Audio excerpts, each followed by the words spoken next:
Good morning, besties. See how that look back there? It's fine. It's fine. Having an interesting day. It's August already. It's August 1st. I haven't even put my watch on yet. It's that early. Yesterday, I think I overdid a little bit, and I live in the South. It's hot and humid.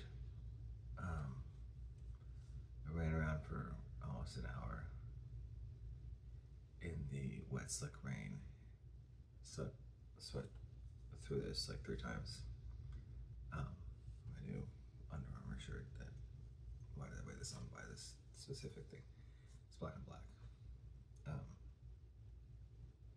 The logos. Let's see. It's down here. Right. Okay. So July is done. I wanted to do a little wrap up, and I'm about to go over my numbers. So, good news, I finished a book. Great news, I was this close to finishing 2 books. This close. Because I have one that's been at 95% for a while, and I'm just like, all right, it's the time, right? I have been working on my book, How to Write Progression Fantasy, for about 3 years, as I've learned myself, because this book didn't exist when I wanted to write progression fantasy, so I wrote it. And basically, I gave feedback for 3 years, and every time someone's like, "How do I do this?" I'm like, "Here's my draft. Take a look, and if you think you have anything to add it." But it's not very long, but it is very chunky, and it's very you need to consider this, and you need to go back through it several times. Yeah. So what did I do in July? Besties. It's the best month I've had in a while, because I had 31 days. I wrote an average of 1,985 words. I was this close. But I had 2 days where I hit 3,780, 3,730. I had like 2 4K days almost. I stopped it there. And I feel like I understand now how I got those, because I had a very good sense of where the story was about to go.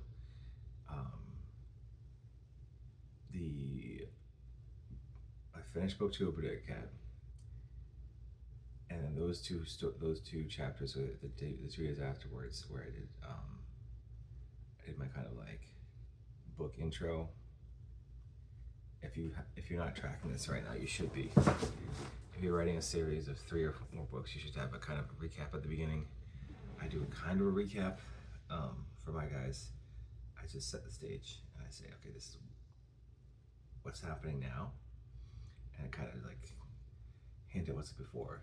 If I have book 4, I'm gonna have a full recap. This is book 3 in the series, but Bodega Cat book 3 is probably gonna be called The Battle for Staten Island.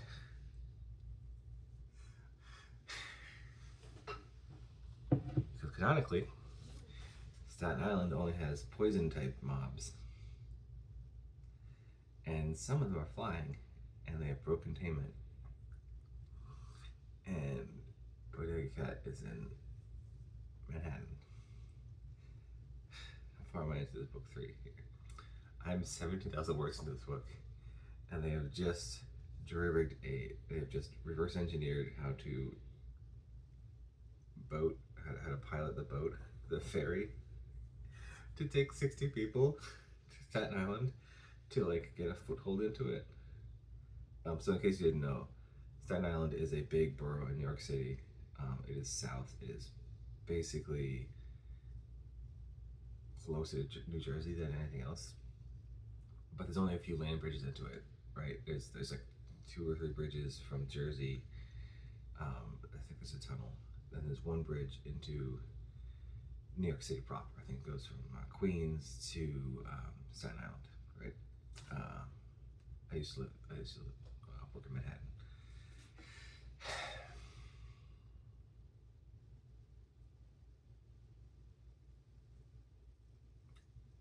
So basically, humanity's like we can't. The way that it works in Bodega Cat is the mobs spawn based on how many people there are, right? So the mobs don't despawn until they're killed, right? And if they're poison mobs, they are more likely to kill people, right?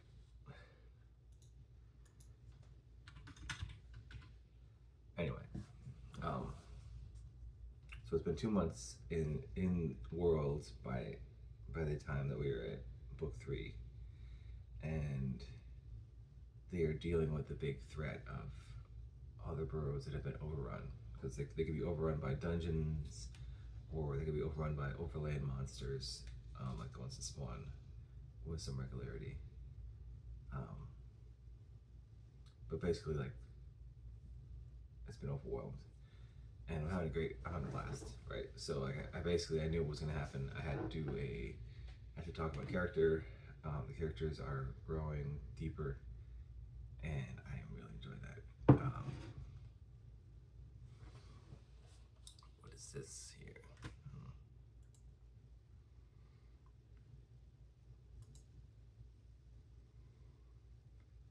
Huh.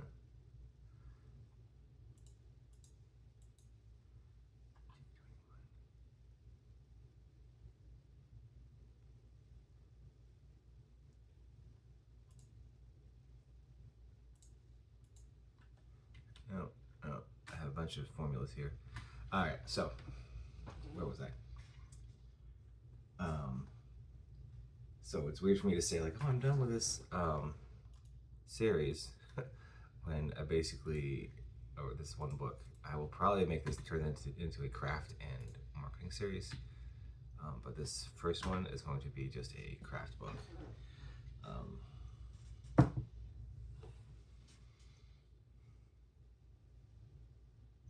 And so far the feedback has been very positive. So I'm like, all right, I just want to be done with this. So basically, I'm about to finish book 5 in August, because I think, like, I don't want to say I'm finished. I just need to go through and finally make sure, like, okay, I have to read it. It is very dense because it is prescriptive about like what to do, about characters, and if you haven't read it, there's a book. It's called Universal Fantasy, and it's written for romance writers, and it has all these little fantasies that readers want because they want to see these things represented in fiction, right? And there are things that people want to see in progression fantasy, specifically, that the audience is primed for, right? They want to see this, so would you put it in? If you put it in their book, then they will like it. And I'm not just talking about tropes. I'm talking like, well, it's tropes, but anyway. So 60,000 words. It's more than a NaNoWriMo, more than a write-a-thon. I'm very happy. In 1 month. So basically, I set a minimum for myself, and I hit it. My minimum was 1,000 words, and then my stretch goal was 2,000, and I hit that on basically every day. I think there's only like 5 days where I didn't hit 2,000, and those are all like, I was slammed, and that is okay. It's okay to be slammed. I'm way off script. I didn't even have a script. All right. Which leads me to my next point, is that I'm going to do a round of arcs for Caravan of Blades. I will probably do some arcs for How to Write Progression Fantasy. I need to get some artwork for that. I can just reuse some of the artwork I have already.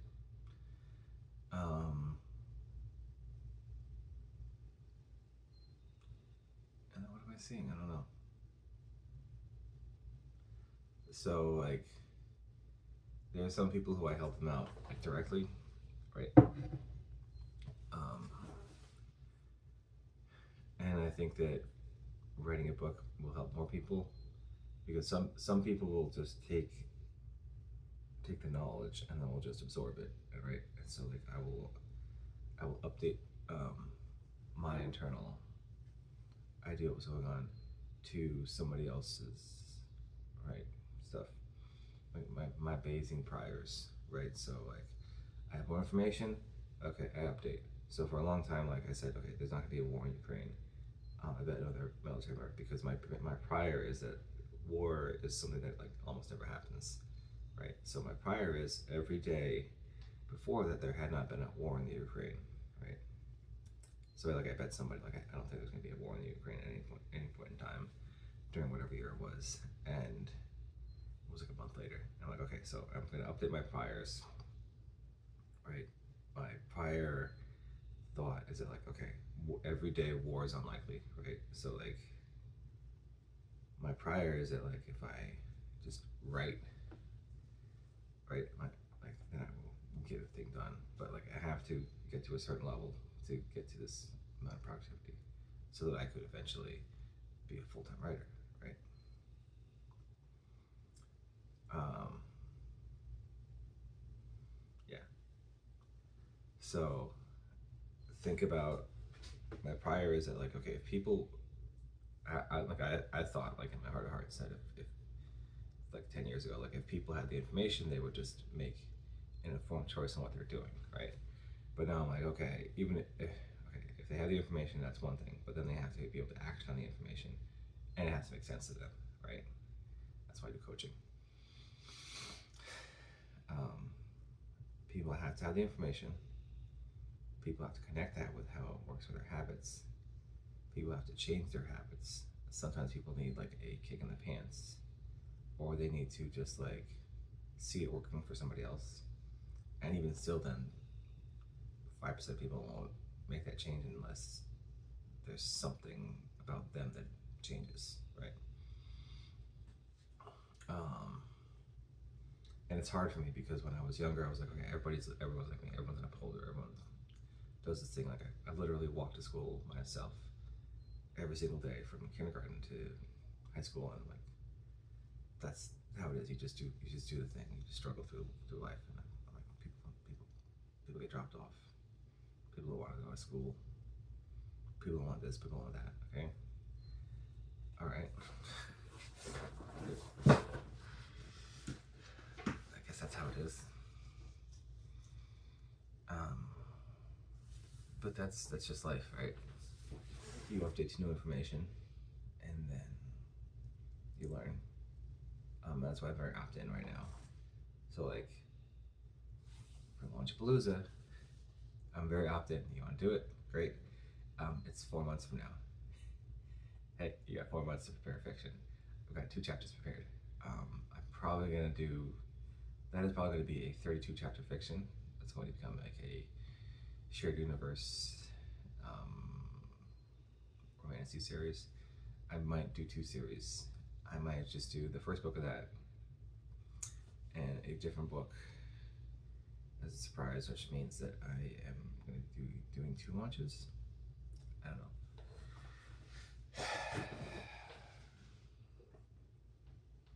But like, you should update to new information, right? Or you should consider new information when you update your thoughts and beliefs about the world, right? So that's my rant right there. It's like Bayesian priors. It's like you just, hey, I have all this information, which leads you to this conclusion, which I don't know if that's correct or not. I don't know. But this is my current like forecast, right? Like if you don't talk about yourself, you don't talk about your books, which by the way, Badger Company's for sale on Amazon. We'll have a paperback out this month. Tales of the Riverfolk. It's for sale on Amazon. It is a short novella about polyamory and a baking contest. And I don't need to tell you anything else than that. It is cozy. You can actually read it to your kids. I need to write up cozy. I'm writing cozy right now. But if you get information and you say like, if I do this, right, then my performance gets worse.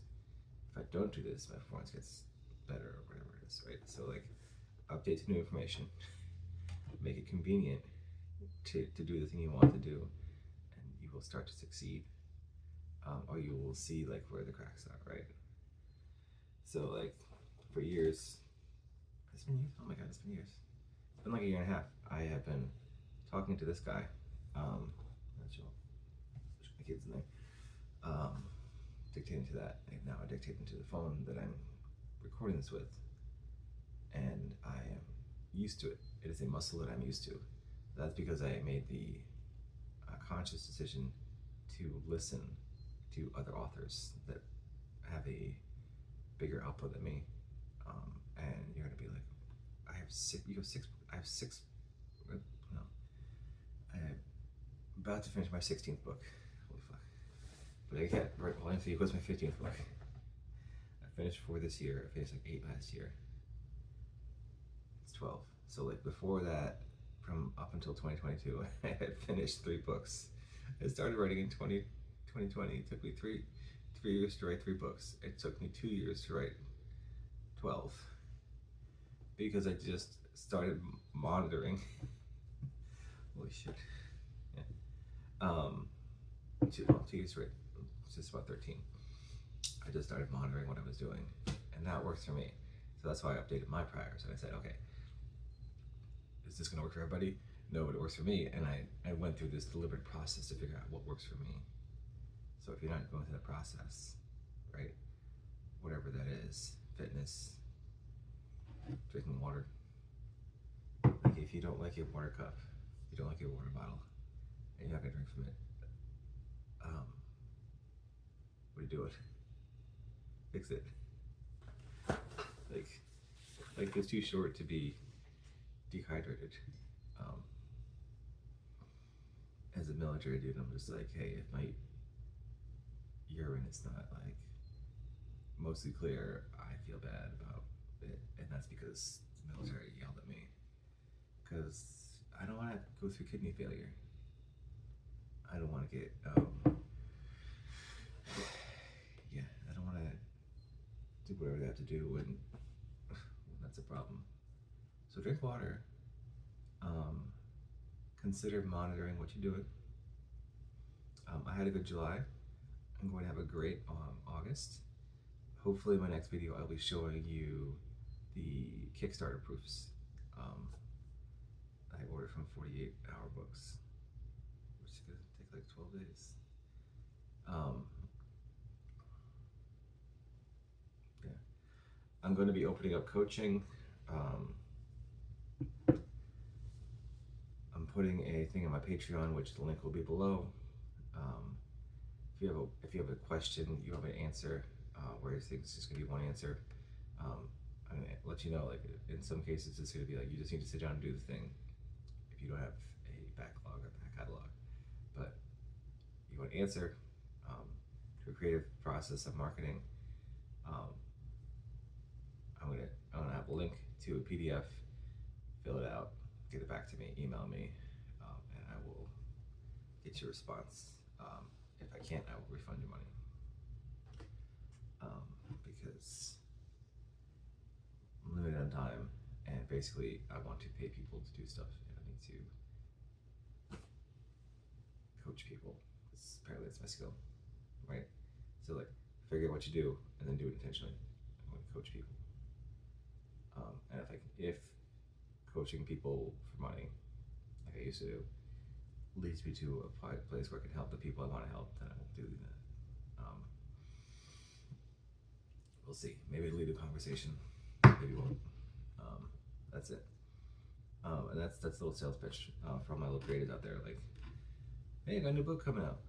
You'll hear about it when it comes out. I will have a link in my next video because it's been through a bunch of arcs. I'll have arcs, advanced reader copies for reviewers, advanced reader copies. I give you a free book. You read my book and you write a review. I will do some paperbacks for that. And then I might do a contest if you're in the US or Canada for one of the Kickstarter books if I have extras. And I will sign those. But I'm coming on 20 minutes. So, thanks for listening. Keep writing. Talk to your friends.